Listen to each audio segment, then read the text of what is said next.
The Lost Treasure of Isla Dorada by Ashton Drake. Captain Amelia Red Hawkins stood at the helm of the swift Gull, her keen eyes scanning the horizon. The salty breeze tousled her fiery red hair as she adjusted her worn tricorn hat. At just 30 years old, she had already made quite a name for herself as one of the most daring and honorable adventurers to sail the Caribbean. "Cap'n," called a voice from the crow's nest. "Land ho." Amelia grinned, revealing a flash of white teeth. "Excellent work, Mr. Cooper.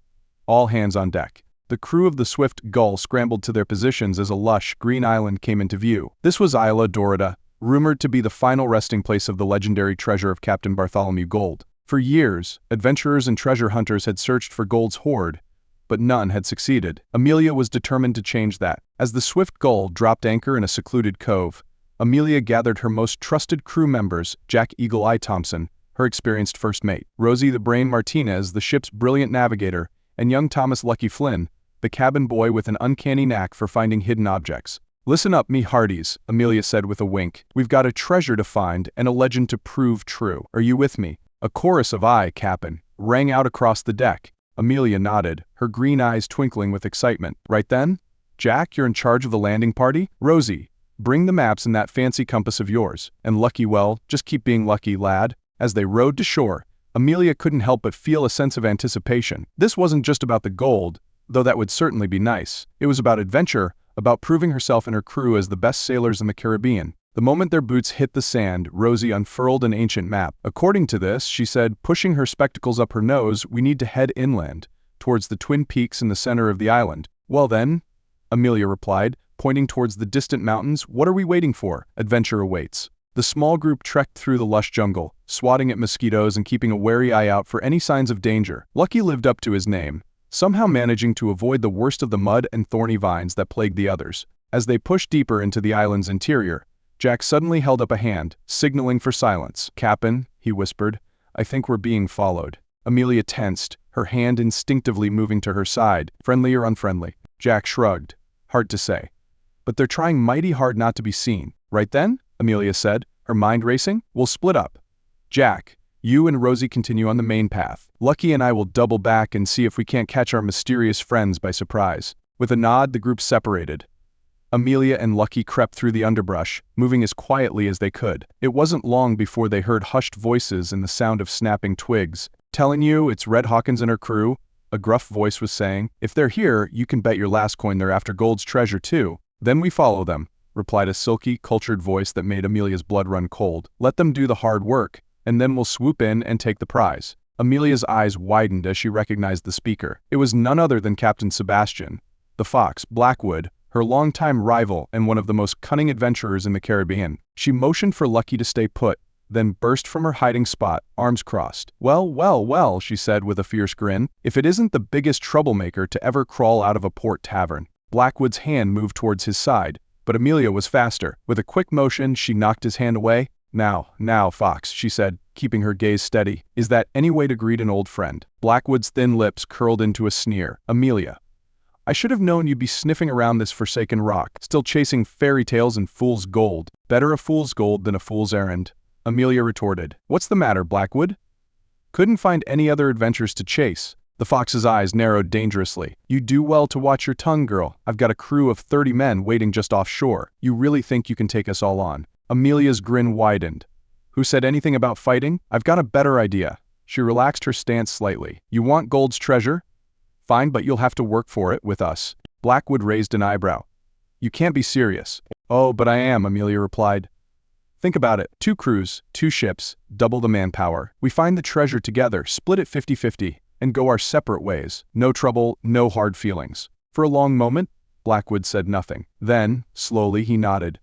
"Very well, Red, but know this, if you try to double-cross me, you'll regret it dearly." Amelia rolled her eyes. "Charming as ever, I see. Now, shall we get back to treasure hunting?" With their uneasy alliance formed, the 2 captains and their crews continued deeper into the island's interior. The going was tough, with dense vegetation and treacherous ravines blocking their path at every turn. As they neared the base of the Twin Peaks, Rosie made an exciting discovery. "Look here," she said, pointing to a series of strange markings carved into a moss-covered boulder. "These symbols, they match the ones on the map." Amelia leaned in for a closer look. "Can you decipher them?" Rosie nodded, her brow furrowed in concentration. "It's a riddle. Where sun and shadow meet, beneath the eagle's wings, lies the key to riches beyond imagining." "Wonderful," Blackwood drawled.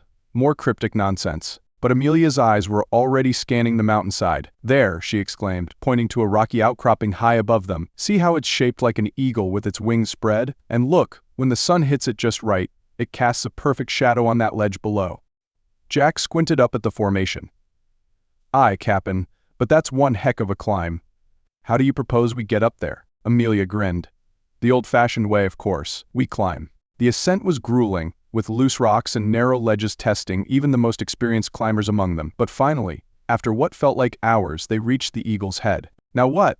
Blackwood demanded, wiping sweat from his brow. Amelia was already examining the rock face. "There has to be something here. Some kind of aha." Her fingers found a small indentation, barely visible unless you knew to look for it. With a soft click, a section of the rock swung open, revealing a hidden chamber. Inside, they found not gold or jewels, but a single ornate key and another map. "All this for a blasted key," Blackwood snarled, but Amelia's eyes were shining with excitement. "Don't you see? This is just the beginning. The real treasure, it must be hidden somewhere else on the island." As they studied the new map, it became clear that their true destination lay underground, in a vast network of caves beneath the island. The entrance to the cave system was hidden behind a waterfall, requiring a treacherous descent down slippery rocks. Once inside, the adventurers found themselves in a maze of tunnels, their way lit only by flickering torches. "How are we supposed to navigate this labyrinth?" Blackwood grumbled. But Lucky, who had been unusually quiet, suddenly perked up. "Listen," he said. "Do you hear that?" The others fell silent, straining their ears. At first, there was nothing but the drip of water. Then, faintly they heard it, a haunting, melodic sound echoing through the caves. "It's singing," Rosie said, her voice filled with wonder. Amelia nodded. "And I bet my ship that's exactly what we're meant to follow." As they made their way deeper into the caves, following the ethereal music, the passages began to change. Rough stone gave way to worked masonry, and strange, glowing crystals provided an eerie blue light. Finally, they emerged into a vast underground chamber. In the center stood an ancient stone altar, and atop it rested a small, unassuming chest. "This is it," Amelia breathed.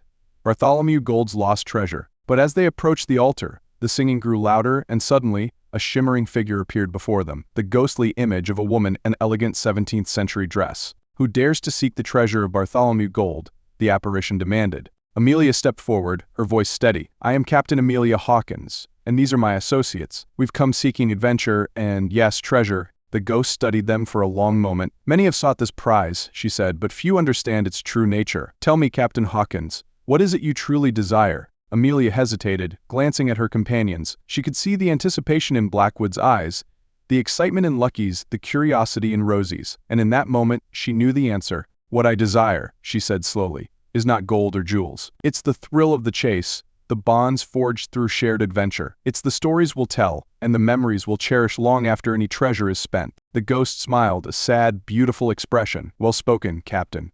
You are wiser than most who have come before you." She gestured to the chest. "The treasure is yours, but know this, its true value lies not in what you will gain, but in what you will learn." With trembling hands, Amelia opened the chest. Inside, she found not mountains of gold, but a small leather-bound journal and a single, perfect pearl. "What's this?" Blackwood demanded. "Where's the rest of it?" But Amelia was already leafing through the journal, her eyes wide with wonder. This is Captain Gold's logbook. It contains the locations of every treasure he ever found, every secret cache across the Caribbean." The ghost nodded. "And the pearl is the key to deciphering his codes. With these you hold the secret to untold riches and untold adventures." As the reality of their discovery sank in, a change came over the group. Even Blackwood seemed to grasp the magnitude of what they'd found. "Well, Red," he said, a hint of grudging respect in his voice, "it seems your wild chase wasn't so foolish after all." Amelia grinned. "High praise indeed, coming from you, Fox. Now, what do you say we get out of here and start planning our next adventure?" As they made their way back to their ships, the weight of their discovery settling upon them, Amelia felt a sense of profound satisfaction. They had found so much more than just treasure. They had found a legacy, a calling, and perhaps even the beginnings of an unlikely friendship. Back aboard the Swift Gull, as her crew celebrated their success, Amelia stood at the rail, watching the sun set over Isla Dorada. The real adventure, she knew, was just beginning. "Well, Bartholomew Gold," she murmured, holding the pearl up to catch the last rays of sunlight. "Let's see what other wonders you have in store for us." With a smile, she turned to her crew. "All right, you lazy lubbers. Hoist the anchor and unfurl the sails. We've got a whole world of treasure to find." As the Swift Gull and Blackwood's ship, the Fox's Den, sailed off into the gathering dusk, The haunting melody from the caves seemed to follow them on the wind, a promise of adventures yet to come and treasures yet to be discovered. And so, with the sun sinking below the horizon and the stars beginning to twinkle in the velvet sky, Captain Amelia Red Hawkins embarked on the next chapter of her extraordinary life, a life filled with excitement, friendship, and the endless promise of the open sea. The end.